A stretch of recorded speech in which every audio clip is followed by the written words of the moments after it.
presenting her speech that will be 9 to 11 minutes long. And she will be presenting the entertaining speech from the Entertaining Speakers Manual. And for this project, where she's to entertain the audience by relating a personal story. So I'm looking forward to this, and she says to hold on to your seats. This is going to be a wild ride. Please welcome Liz.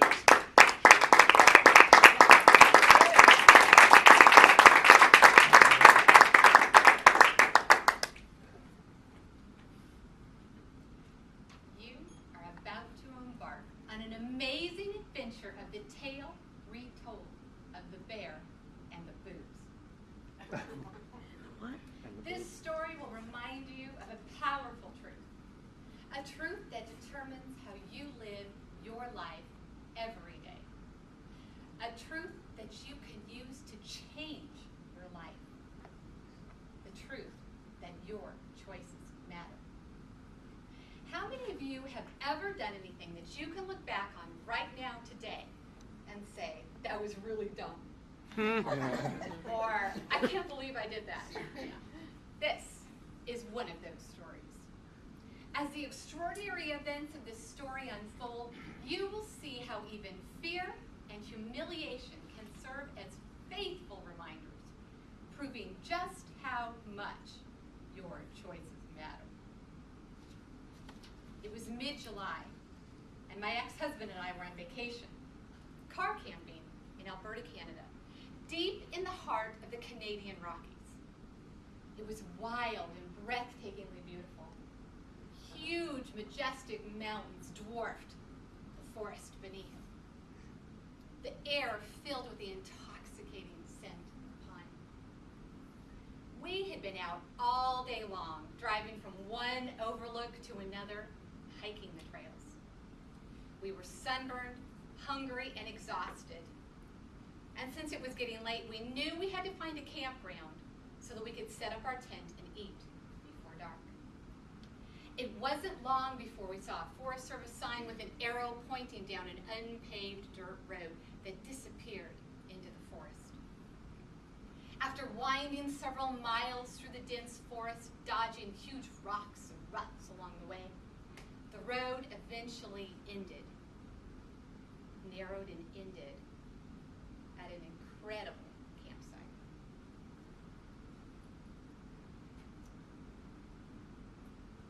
The campsite was listed primitive, backcountry, our campground. And it was primitive, all right. No water, no fire pit, no cleared area to pitch tent, and the bathroom facilities, ha! Anyone wonder what those cute little camping shovels with the bright green handles are for? Well, now you know.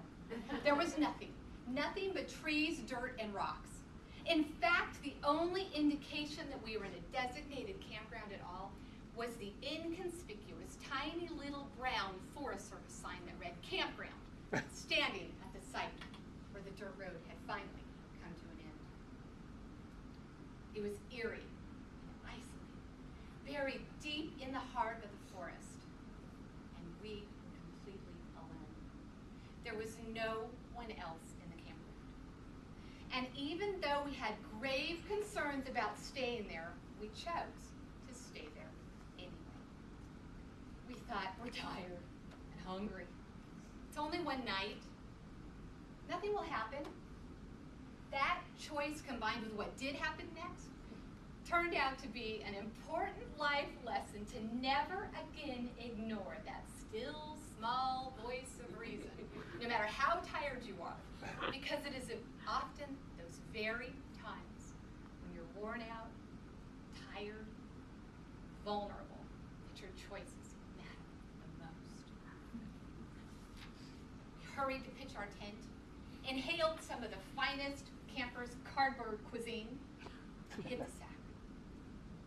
As we were in our tent, both feeling anxious, we began quizzing each other to make sure that we had done all the right things, taken all the proper precautions to store our food, to make sure it had all gotten into the bag, that it was on a high enough limb and far enough away from the trunk of the tree so no bear or other critter could reach it.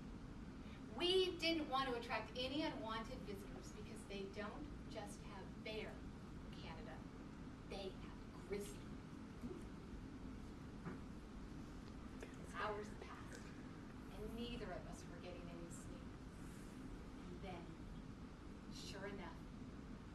just after midnight, we hear something in the forest, crunching leaves and breaking small branches as it was moving towards us. Then we heard it let out a deep grunt, and we knew it was a bear. Now, you have to understand a little bit about my ex-husband to fully appreciate this story. Rick was the ultimate outdoorsman. He had all the survival skills mastered. You could dump that man into the wilderness, and he would survive for months with nothing but his bare hands. He had a strong, stable demeanor. He was rock solid, unshakable. Well, this night proved what could happen to even the most trained and otherwise confident of men who have a wife to speak words of fear into him. I said things like, nobody even knows where we are. Nobody would hear us yell for help. And are you sure you put all the food away? What about the cherry chapstick? All good points, don't you think? At this point, we were lying there scared stiff, trying not to make a sound and straining to listen.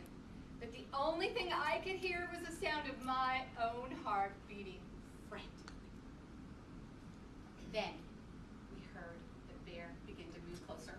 And Rick said, get your purse, get the keys, and get ready. And on my cue, if that thing gets any closer, we are out of here. I think it was a cherry chapstick comment. A few moments later, the bear let out a deep growl, and that was it. Rick parted the tent door, peeked his head through to make sure he had a clear shot to the car, and said, go. We about knocked each other out trying to get out of that tent.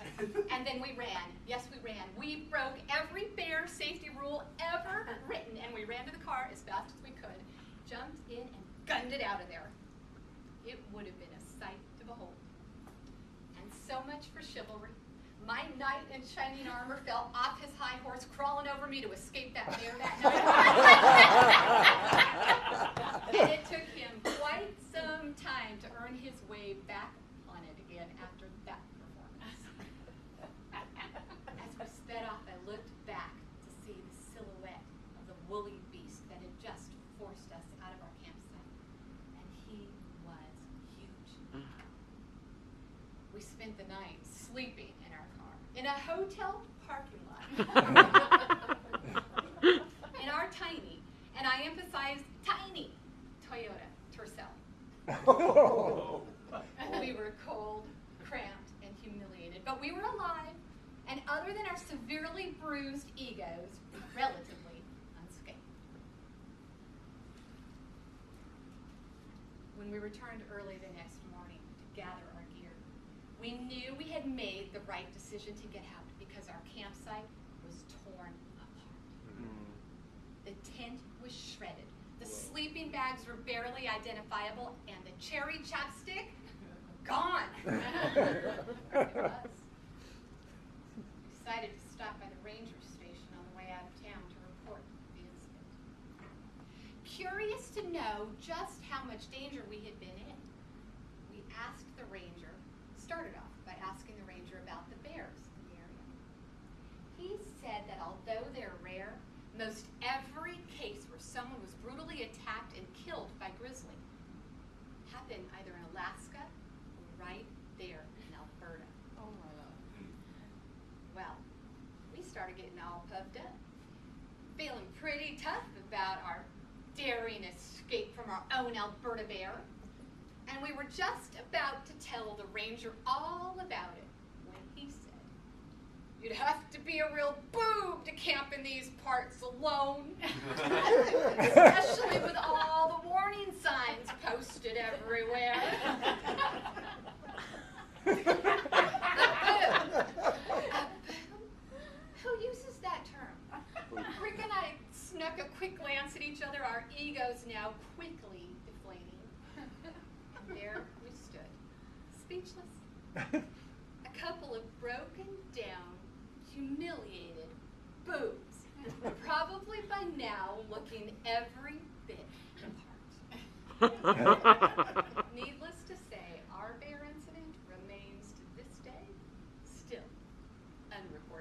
So,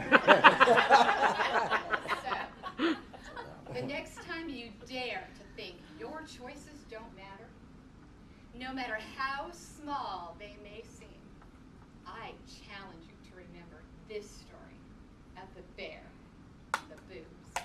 Because the truth is, your choices matter.